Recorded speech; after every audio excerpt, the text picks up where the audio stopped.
Duke gets a big win at Madison Square Garden over Baylor 78-70. I feel like if you had just shown us this score without letting us watch the game, you and I both would have been like, oh, yeah, kind of what we thought might happen here. Maybe Flip didn't have as big of a game. Maybe Jared McCain had a bigger game. But the story of this game was much more interesting in my mind. Duke sort of jumped on him early. Baylor clawed all the way back. Baylor had a kill shot to take a 6-point lead late in the second half. And then ultimately their defense just folded, man. And Duke got whatever they wanted in the stretch run. What did you see tonight? How did Duke get this done? I saw the positives and negatives for both teams that we covered in the preview, but it was weird to see it all play out in real time in stretches, right? Baylor's defense really struggled early. Like Duke built a double-digit lead pretty quickly because they could get into the lane whenever they wanted to.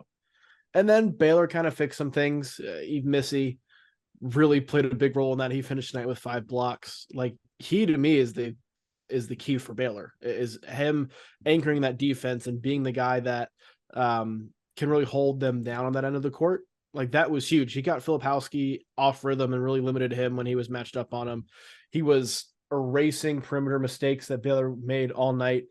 And then at the end, it just fell apart again. And so if you're Baylor, I think you need that's something to work on. We talked about like that could be an issue with this team if they're going to compete in the top tier of the Big 12.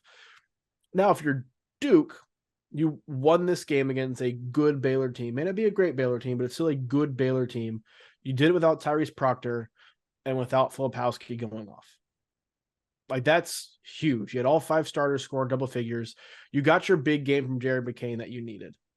He had done well against the lesser teams that Duke had played, but had struggled significantly when they played power conference opponents. I think he averaged like 5 points a game across 4 games against power conference opponents, was shooting just over 23% from the field.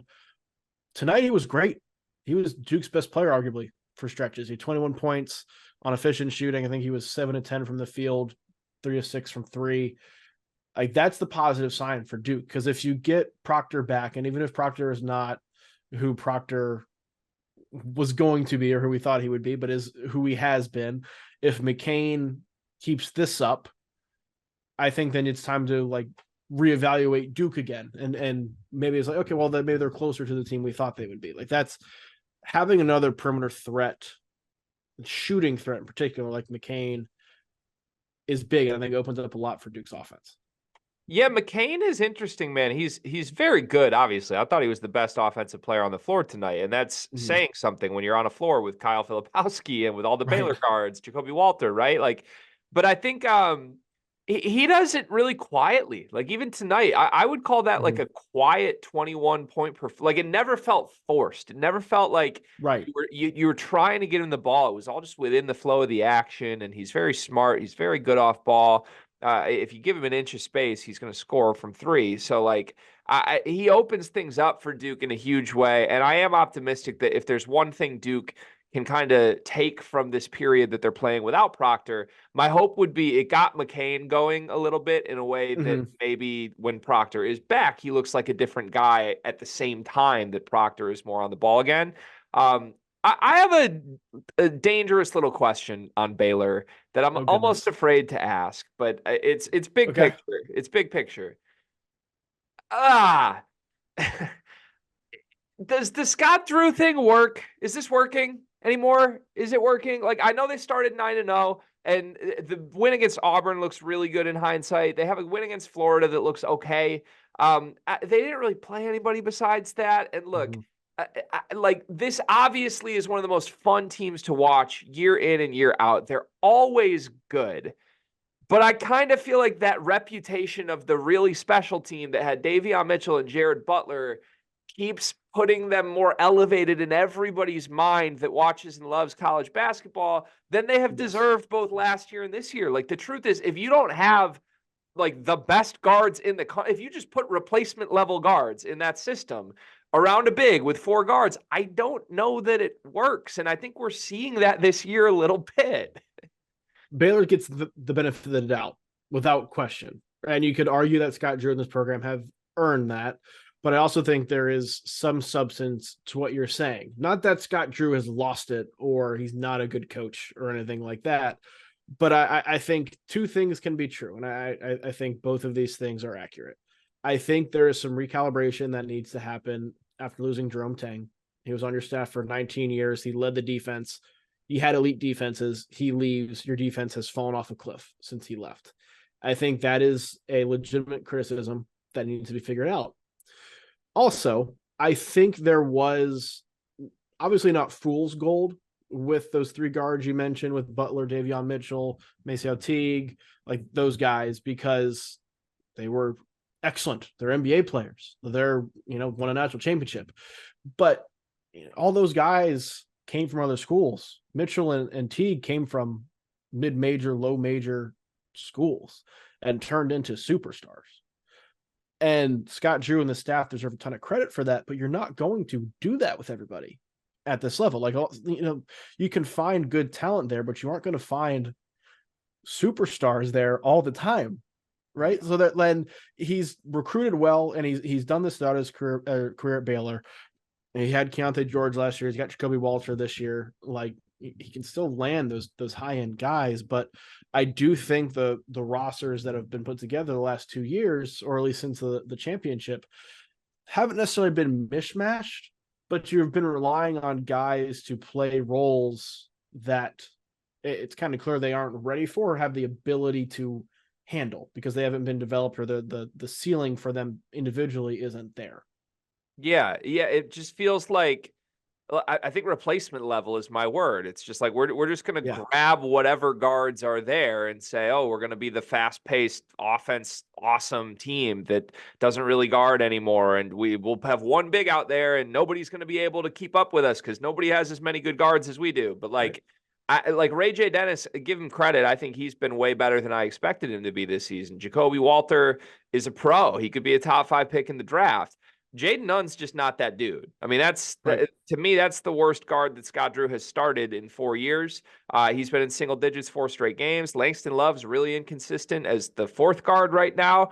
I think Jalen Bridges is a good role player, but like it feels like unless you truly have the elite of the elite players, unless the defense takes a huge step forward, I'm kind of out on the concept of how Baylor's trying to win. Because when you go up with a team that has as much talent as they do, like they do so many things wrong on the defensive end, and they're so mismatched physically at certain spots that you almost need a nuclear shooting night to beat a team like Duke.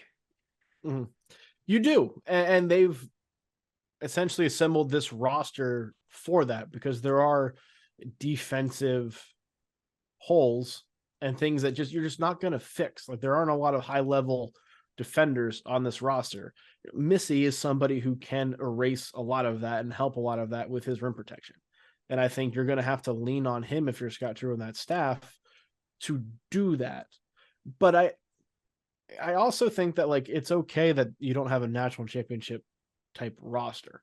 Like, that you had their run, and there's a little bit of a rebuild, not necessarily, but like a reload, right? You got to kind of figure things back out. And Scott Drew won a certain way, and I don't know if you can win that same exact way because you had such a special group of guys, right? But Scott Drew has won a lot of different ways at Baylor. He's played big, he's played zone, he's played small, he's played man, he's played press, he's played offense. Like he has run the gamut on how to play.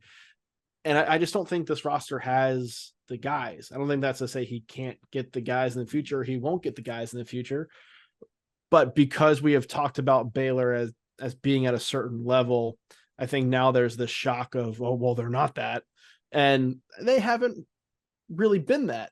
But because they've won a recent championship, we're going to look at them that way. It's the same way we overlooked or overhyped Virginia for a couple of years after they won the title. It's like, the personnel and the talent just isn't at the same level. It's still a very good team, but I don't think this is a team, unless things change and improve drastically the next couple of months, that can make a March run, that can compete with Kansas and even Houston for a Big 12 title. Like, I don't think this team is that. And that's okay, but it's also not what we're necessarily used to seeing from Baylor in recent years.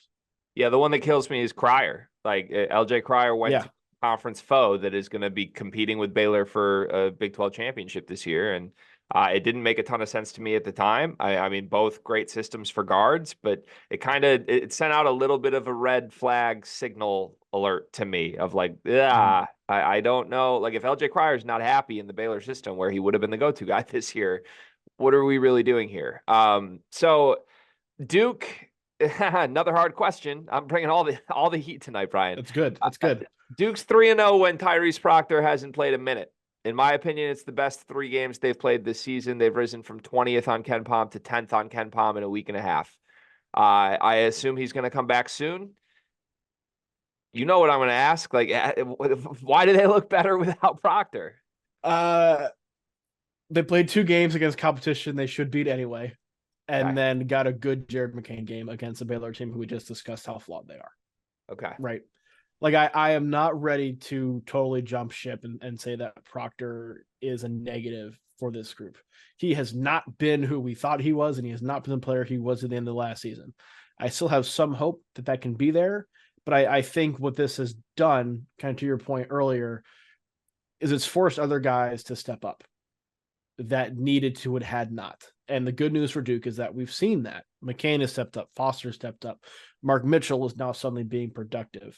Shire has realized that he kind of needs to play Jalen Blakes more off the bench because he isn't the upside guy, but he does a lot of little things. He's that Duke glue guy. Ryan Young has gone from starting and playing 30 minutes to coming off the bench and playing 10 to 15, which is more his role. Like they've been forced to figure things out quicker that they've needed to figure out. And so now the question is, can you maintain those things while putting Proctor back in there?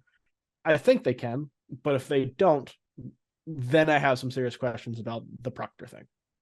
Jared McCain, 3 games without Tyrese Proctor, 21 points, 13 points, 21 points. Jared McCain in, I believe it was, 9 games? 9 games with Tyrese Proctor? No, 8 games with Tyrese Proctor. He was in double figures twice. He was in single digits 6 times. So I'll go this far.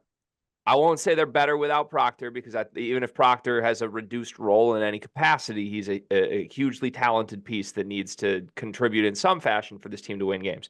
But I truly do believe this team is much better offensively with Jared McCain in a featured role than Tyrese Proctor in a featured role. And I'll go so far as to make this comp. People like to say that Duke basketball is the Alabama football of college basketball, right?